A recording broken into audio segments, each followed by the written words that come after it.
Hello friends, ఈరోజు నేను మీకు డిబిఎంఎస్లో ట్రిగర్స్ టాపిక్లో second type of trigger row level trigger. So row level trigger అంటే ఏంటో చూడండి. A row level trigger is fired each time the table is affected by the trigger statement. అంటే ఏంటి?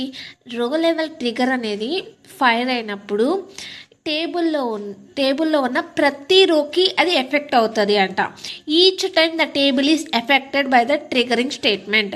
ఓకే, సో మనకి రో లెవెల్ ట్రిగర్ అనేది fire అయినప్పుడు టేబుల్లో ఉన్న ప్రతి రో అనేది ఎఫెక్ట్ అవుతుంది. దాన్ని మనం రో లెవెల్ ట్రిగర్ అంటారు. It is fired once for the each row that is affected by the triggering statement. Okay, so మనకి ప్రతి రోకి అది ఎఫెక్ట్ అవుతుంది అన్నమాట. For example, if an update statement updates multiple rows of a table, a row trigger is fired. అంటే ఏంటంట, ఇప్పుడు మనం ఒక టేబుల్కి అప్డేట్ అనేది ఇస్తే సో ఆ అప్డేట్ అనేది టేబుల్లో ఉన్న ప్రతి రోకి అప్లై అవుతుంది అన్నమాట. సో ప్రతి రో అప్డేట్ అవుతుంది. సో దీన్నే మనం రో లెవెల్ ట్రిగర్ అంటారు. ఓకే, సో ఇది రో level trigger. Row level trigger అంటే ఏంటి? టేబుల్లో ఉన్న ప్రతి రో అది ఎఫెక్ట్ అవుతుంది. దాన్నే మనం రో లెవెల్ ట్రిగర్ అంటారు. సో చూడండి, సింటాక్స్ చూడండి.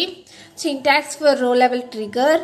సో రో లెవెల్ ట్రిగర్ యొక్క సింటాక్స్ చూడండి. First of all, create are replace trigger name. So ఇదైతే ప్రతి ట్రిగర్కి సేమ్గా ఉంటుంది. ఇక్కడ మనం ట్రిగర్ నేమ్ని ఇస్తాము.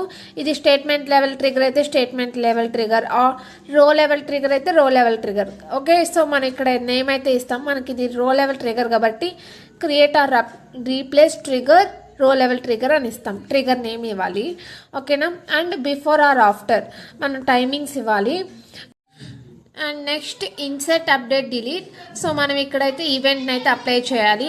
మనం ఏ ట్రిగర్కి ఏ ఈవెంట్ని అయితే అప్లై చేస్తాం, అది ఇన్సర్ట్ అప్డేటా డిలీటా అనేది, ఏ ఈవెంట్ మనం అప్లై చేస్తాం ఆ ఈవెంట్ అనేది ఇక్కడ రాస్తాం.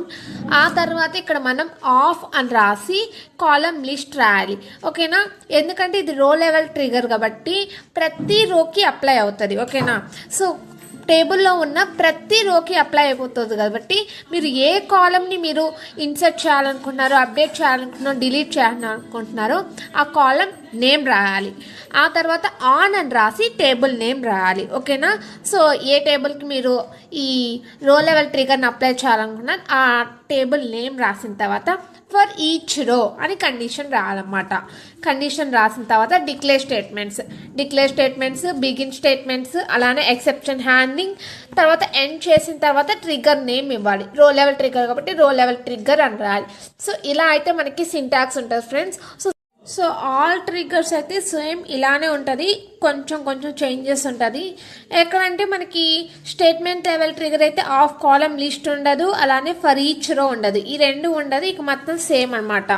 సో ఇలా అయితే ఉంటుంది. ఇది రో లెవెల్ ట్రిగర్ కాబట్టి ప్రతి రోకి అప్లై అవ్వాలి కాబట్టి ఆఫ్ కాలం లిస్ట్ అయితే ఇవ్వాలి. అండ్ ఫర్ ఈచ్ రో అనే కండిషన్ని ఇక్కడ మనం అప్లై చేస్తేనే రో లెవెల్ ట్రిగర్ అనేది అప్లై అవుతుంది. ఇది ఫ్రెండ్స్ రో లెవెల్ ట్రిగర్ యొక్క సింటాక్స్. దీని యొక్క ఎగ్జాంపుల్ మనం ఇప్పుడు తెలుసుకుందాం. రో లెవెల్ ట్రిగర్ యొక్క ఎగ్జాంపుల్ చూడండి. సో ఫస్ట్ ఆఫ్ ఆల్, సింటాక్స్ని బేస్ చేసుకునే కదా మనం ఎగ్జాంపుల్ రాసేది.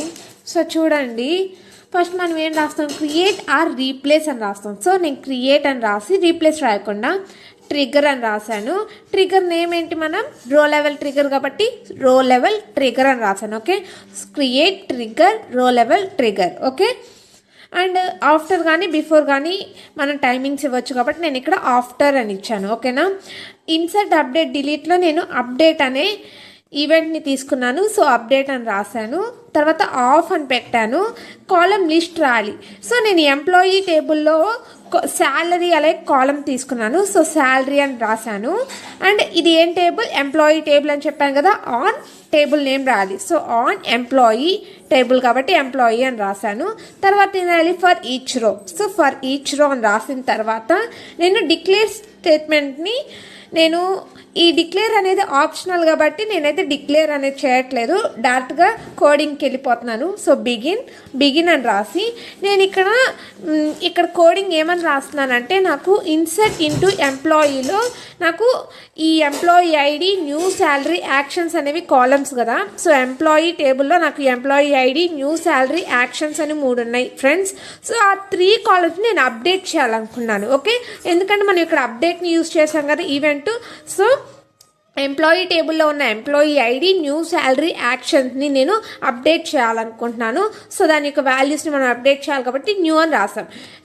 డబల్ డాట్స్ పెట్టేసి new dot employee ID, double dots new dot salary, double dots new action అని పెట్టేసి ఎండ్ చేసేసి సెమీకాలన్ పెట్టేసి ఇలా ఎండ్ రాసేస్తే మనకి ప్రోగ్రామ్ అనేది అయిపోతుంది.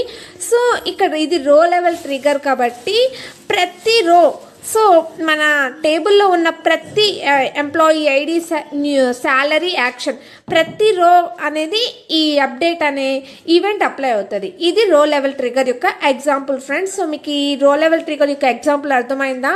సో ఈజీగా ఉంది కదా ఎగ్జాంపుల్, మీరు గుర్తుపెట్టుకోవడానికి కూడా. సో ఇది ఫ్రెండ్స్ ఎగ్జామినేషన్స్కి అయితే చాలా యూస్ఫుల్ అవుతుంది ఇలాంటి ఎగ్జాంపుల్స్. సో ఇది ఫ్రెండ్స్ రో level trigger. Okay, thank you.